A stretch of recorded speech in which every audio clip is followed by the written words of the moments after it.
Hello friends, welcome to my YouTube channel GS exam solution. दोस्तों, आज की इस वीडियो में हम उत्तर प्रदेश पुलिस कांस्टेबल 2023 की जो भर्ती आने वाली है उसके लिए सामान्य ज्ञान के क्वेश्चनों को देखेंगे, जिसमें आज का जो सेट है, सेट नंबर 17 है।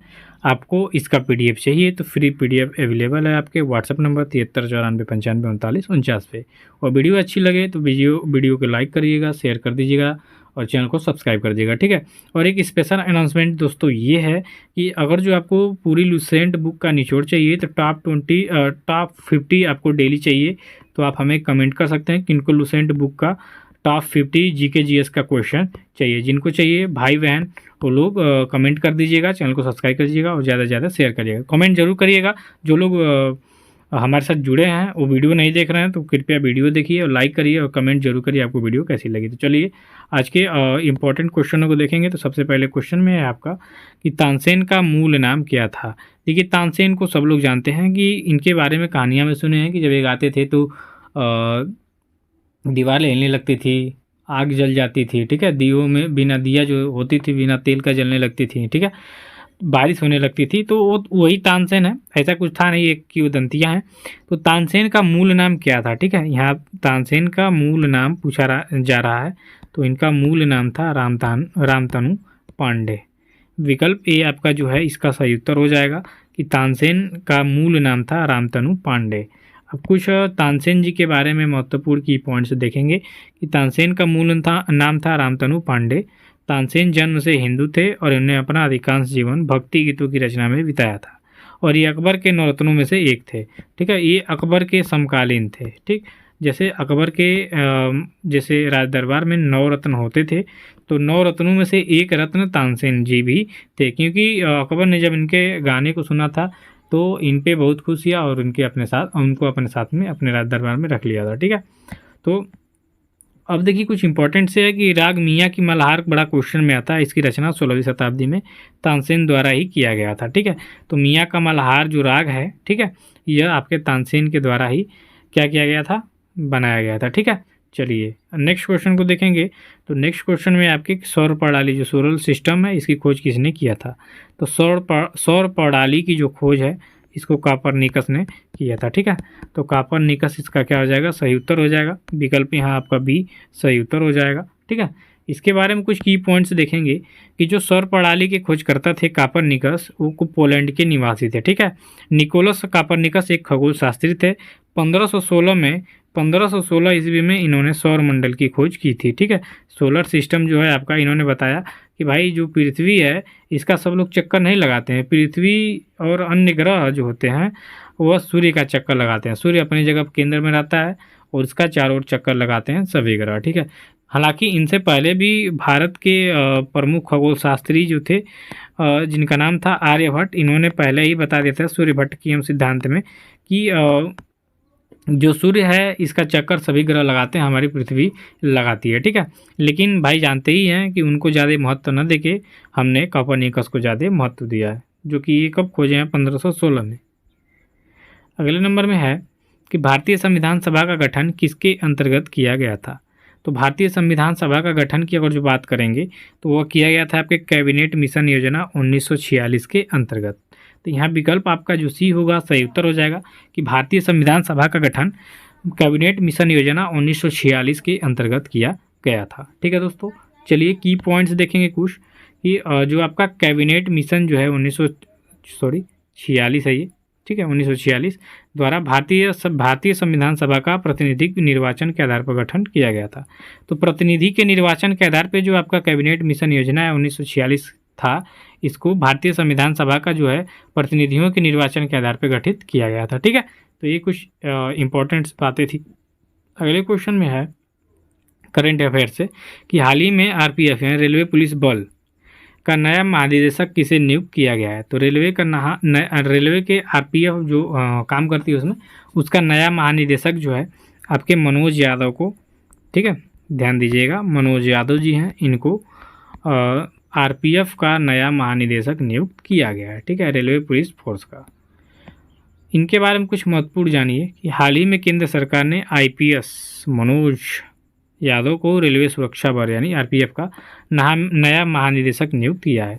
तो रेलवे सुरक्षा बल यानी रेलवे पुलिस फोर्स जो है इसके अध्यक्ष महानिदेशक बने हैं आपके आईपीएस अधिकारी जो है मनोज यादव जी। मनोज यादव जी जो है संजय चंद्र का स्थान लेंगे जो 31 जुलाई को सेवानिवृत्त हो जाएंगे। तो इसी महीने में 31 जुलाई को पद से उनका कार्यकाल खत्म हो जाएगा। तो संजय चंद्र के स्थान पे मनोज यादव नियुक्त हो जाएंगे और इनका जो कार्यकाल होगा 21 जुलाई 2025 तक रहेगा। ठीक है, चलिए नेक्स्ट क्वेश्चन है आपके 5वें नंबर में कि हेनेले पासपोर्ट इंडेक्स 2023 में भारत की रैंक क्या थी।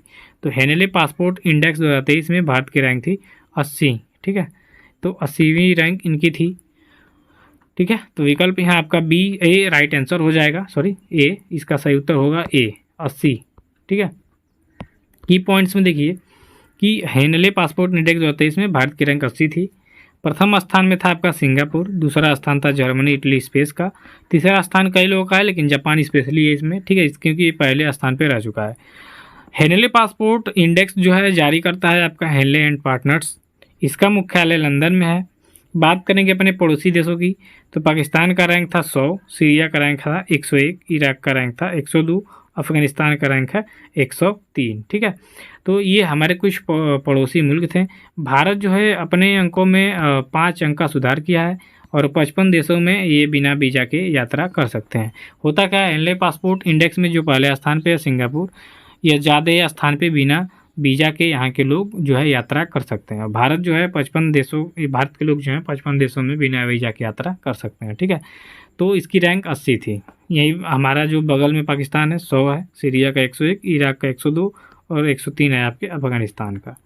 ठीक है, चलिए नेक्स्ट क्वेश्चन में है आपका भारतीय संविधान में राज्य के नीति निर्देशक तत्व किस देश से लिया गया है।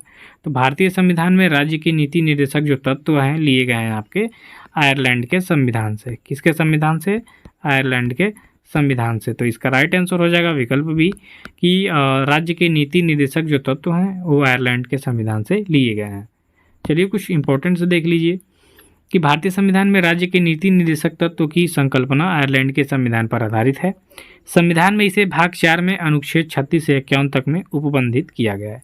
यानी जो आपका राज्य के नीति निर्देशक तत्व हैं यह भाग 4 के अनुच्छेद 36 से 51 तक ही इनका क्या है, उपबंध है। ठीक है, चलिए अगले नंबर में है आपका कि विश्व का सबसे बड़ा मरुस्थल कौन है। देखिए मरुस्थल में बड़ा कन्फ्यूजन है लेकिन फिर भी समझिए कि देखिए एक होता है बर्फ का रेगिस्तान और एक होता है शुष्क यानी सूखा रेत। ठीक है, तो यहाँ सूखे वाली रेत की बात हो रही है, तो सूखे वाले रेत में यानी शुष्क मरुस्थल में विश्व का सबसे बड़ा मरुस्थल है सहारा। और जो वहीं कह दिया जाए कि सभी मायनों में सबसे बड़ा रेगिस्तान कौन है, तो अंटार्कटिका है, दूसरे पे आर्कटिक है, तीसरे पे आपका सहारा आता है। लेकिन अंटार्कटिका और आर्कटिक दोनों ध्रुवों पे हैं। ठीक है, और ये बर्फ़ वाले हैं। ठीक है, तो शुष्कतम नहीं है, बर्फीले रेगिस्तान है, तो उनको हम लोग काउंट नहीं करेंगे। यहाँ पे शुष्क रेगिस्तान की बात हो रही है, तो शुष्क रेगिस्तान में आपका सहारा सबसे पहला है। ठीक है, अब देखिए कुछ इंपॉर्टेंट्स बातें कि सहारा मरुस्थल सबसे बड़ा गर्म मरुस्थल है। ठीक है, इसका क्षेत्रफल 3.6 मिलियन वर्ग मील है। ये अंटार्कटिका और आर्कटिक के बाद तीसरा सबसे बड़ा रेगिस्तान है और यह उत्तरी अफ्रीका में स्थित है। यानी बात करेंगे आपके सहारा मरुस्थल की तो यह आपके उत्तरी अफ्रीका में स्थित है। ठीक है, तो यहाँ पे बहुत ही कम लोग निवास भी करते हैं क्योंकि भाई ये बहुत ही गर्म स्थल है और पानी का यहाँ नामो निशान जल्दी मिलता नहीं है। ठीक है, तो ये उत्तरी अफ्रीका में यानी अफ्रीका महाद्वीप में स्थित है, सीधा जानिए। अगले क्वेश्चन में है कि विश्व का सबसे ऊंचा ज्वालामुखी कौन है। तो मित्रों विश्व का सबसे ऊंचा ज्वालामुखी है आपका माउंट कोटोपैक्सी। यानी विकल्प यहाँ आपका जो डी होगा सही उत्तर हो जाएगा कि विश्व का सबसे ऊंचा ज्वालामुखी है माउंट कोटोपैक्सी। अब देखेंगे इनकी ऊंचाइयाँ कितनी है। ठीक है, देखिए विश्व का सबसे ऊंचा ज्वालामुखी माउंट कोटोपैक्सी है जिसकी ऊंचाई 5911 मीटर है। ठीक है, तो ये इंपॉर्टेंट है, इसको ध्यान दीजिएगा। इसके बाद माउंट ताल का है 311 मीटर ऊंचाई। माउंट किलिमंजारो है 5895 मीटर इसकी ऊंचाई। माउंट एटना है जो कि आपके यूरोप में है, 3325 मीटर इसकी ऊंचाई है। तो इसमें सबसे ऊंचा कौन है आपका कोटोपैक्सी। तो माउंट कोटोपैक्सी जो है विश्व का सबसे ऊंचा ज्वालामुखी में से एक है जिसकी ऊंचाई है 5911 मीटर। ठीक है, चलिए अगले प्रश्न में है कि नेत्रदान में दाता की आँख के किस हिस्से को प्रत्यारोपित किया जाता है। तो जो कि नेत्रदान में जो दाता होता है उस आँख में से क्या निकाल के दूसरे में प्रत्यारोपित किया जाता है, तो आँख का जो हिस्सा होता है कार्निया, ठीक है, इसी का काम होता है, पूरी आँख का नहीं काम होता है, आँख में जो कार्निया होता है इसी का दान में काम लिया जाता है, ठीक है। तो देखिए क्या होता है कार्निया, थोड़ा सा समझेंगे। तो नेत्रदान में कार्निया दान किया जाता है, नेत्र में प्रकाश इसी से प्रवेश करता है। तो जो कार्निया है भाई, आप समझ गए कि क्यों इसको नेत्रदान में इसका दान किया जाता है, क्यों? क्योंकि प्रकाश जो है इसी के माध्यम से आँख में प्रवेश करता है। तो दृढ़ पटल के सामने का भाग कुछ उभरा हुआ और पारदर्शी होता है, जिसे कार्निया कहते हैं। तो आपके आँख में जो दृढ़ पटल है उसके सामने का भाग कुछ उभरा हुआ है, ठीक है, देखिएगा पारदर्शी होता है, इसे ही हम लोग क्या कहते हैं, कार्निया कहते हैं, ठीक है। और कार्निया से ही क्या होता है, प्रकाश प्रवेश करता है, ठीक है, ध्यान दीजिएगा। अगले प्रश्न में है कि भारतीय पशु चिकित्सा विज्ञान अनुसंधान संस्थान कहाँ अवस्थित है। तो भारतीय पशु चिकित्सा विज्ञान अनुसंधान संस्थान आपके बरेली उत्तर प्रदेश में स्थित है, ठीक है। तो उत्तर प्रदेश के बरेली में आपका भारतीय पशु चिकित्सा विज्ञान अनुसंधान संस्थान अवस्थित है। तो विकल्प यहाँ बी सही उत्तर हो जाएगा आपका। इम्पोर्टेंस देखिए कि भारतीय पशु चिकित्सा विज्ञान अनुसंधान संस्थान भारत के उत्तर प्रदेश राज्य के बरेली जिले में इज्जत नगर में स्थित है। अब देखिए ये काफ़ी ज़्यादा हम लोग गहराई में चले गए, बरेली यहाँ पे है लेकिन बरेली के अंतर्गत इज्जत नगर में स्थित है, जिसकी स्थापना 1889 में हुई थी, यानी अंग्रेज़ों के शासनकाल में इसकी स्थापना है। अंग्रेज़ों ने ही इसकी स्थापना की थी, क्योंकि 1889 में किसका शासनकाल था भारत में, अंग्रेज़ों का था, ठीक है, ध्यान दीजिएगा। 11वें नंबर के प्रश्न में है कि उत्तर प्रदेश में कृत्रिम अंग निर्माण निगम कहाँ स्थित है। तो उत्तर प्रदेश के कहाँ किस स्थान पे कृत्रिम अंग निर्माण निगम स्थित है, तो आपका है कानपुर, ठीक है, क्या है, कानपुर। तो इसका सही विकल्प होगा विकल्प सी कि उत्तर प्रदेश में कृत्रिम अंग निर्माण निगम आपके कानपुर में स्थित है। कुछ की पॉइंट्स देखेंगे तो की पॉइंट्स में है कि भारतीय कृत्रिम अंग निर्माण निगम सामाजिक न्याय एवं अधिकारिता मंत्रालय के अधीन भारत सरकार के तत्वाधान में कार्य कर रहा है। यानी भारतीय कृत्रिम अंग निर्माण जो निगम है ये सामाजिक न्याय एवं अधिकारिता मंत्रालय के अधीन है और भारत सरकार के अंतर्गत ये कार्य करता है, जिसकी स्थापना 1972 में हुई थी और इसका उत्पादन जो है 1976 में शुरू हुआ था। बात करेंगे उत्तर प्रदेश में भारतीय कृत्रिम अंग निर्माण निगम की, तो यह कानपुर में स्थित है, ठीक है। तो ये काफ़ी ज़्यादा इंपॉर्टेंट है आपके लिए। 12 नंबर क्वेश्चन में कि वह जंतु कौन है जिसने अंतरिक्ष में प्रथम यात्रा की। तो वह जंतु कौन है भाई जिसने सबसे पहले आपके अंतरिक्ष में यात्रा की थी, तो कुत्ता था। कुत्ता का मतलब कुतिया भी बोल सकते हैं, क्यों? क्योंकि अभी आप आगे जानेंगे क्यों कुतिया मैं कह रहा हूँ। देखिए अंतरिक्ष में लाइका नामक कुतिया को सबसे पहले भेजा गया था, जो पृथ्वी कक्षा में जाने वाली प्रथम जंतु थी। 3 नवंबर 1957 को स्पुतनिक 2 जो है अंतरिक्ष यान द्वारा इसे अंतरिक्ष में भेजा गया था। यानी लाइका नामक कुतिया को भेजा गया था, न कि कुत्ते को, ठीक है। तो इसीलिए मैंने कुतिया बोला। जो लाइका नामक कुतिया है इसको अंतरिक्ष में भेजा गया था सबसे पहले, और ये पृथ्वी की कक्षा में जाने वाली प्रथम जंतु थी। इसको 3 नवंबर 1957 को स्पुतनिक 2 से अंतरिक्ष यान द्वारा इसे अंतरिक्ष में भेजा गया था, ठीक है। तो काफ़ी ज़्यादा इंपॉर्टेंट है ये। अगले प्रश्न को देखेंगे तो 13 नंबर में है कि चंद्रप्रभा वन्यजीव अभयारण्य उत्तर प्रदेश के किस जिले में स्थित है। तो चंद्रप्रभा वन्यजीव अभयारण्य जो है उत्तर प्रदेश के चंदौली जिले में स्थित है। तो ये काफ़ी ज़्यादा इंपॉर्टेंट है दोस्तों यूपी के लिए, क्योंकि यूपी में ये क्वेश्चन आ सकता है, यूपी से रिलेटेड है, तो ये ध्यान दीजिएगा। चंदौली में चंद्रप्रभा वन्यजीव अभयारण्य उत्तर प्रदेश के चंदौली जिले में स्थित है। कुछ की पॉइंट्स देखेंगे तो चंद्रप्रभा वन्यजीव अभयारण्य उत्तर प्रदेश के चंदौली जिले में स्थित है। वाराणसी से लगभग 70 किलोमीटर ये दूर है। इसकी स्थापना 1957 को हुई थी। इसकी खासियत है कि एशियाई शेरों का संरक्षण देने के लिए ऐसा किया गया था। शेरों के अलावा यहाँ पे शाही जो है, काले हिरण, चीतल, जंगली सुअर, सांभर, नीलगाय और भारतीय चिंकारा आदि जानवर इसमें पाए जाते हैं, ठीक है। तो ये काफ़ी ज़्यादा इंपॉर्टेंट ये भी आपके लिए है। अगले नंबर में है कि सारनाथ स्तंभ का निर्माण किसने कराया था।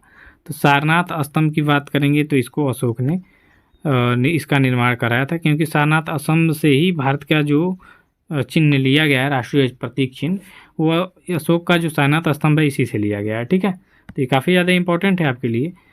सारनाथ स्तंभ का निर्माण अशोक ने कराया था। इस स्तंभ के शीर्ष पर सिंह की आकृति बनी है, जो शक्ति का प्रतीक है।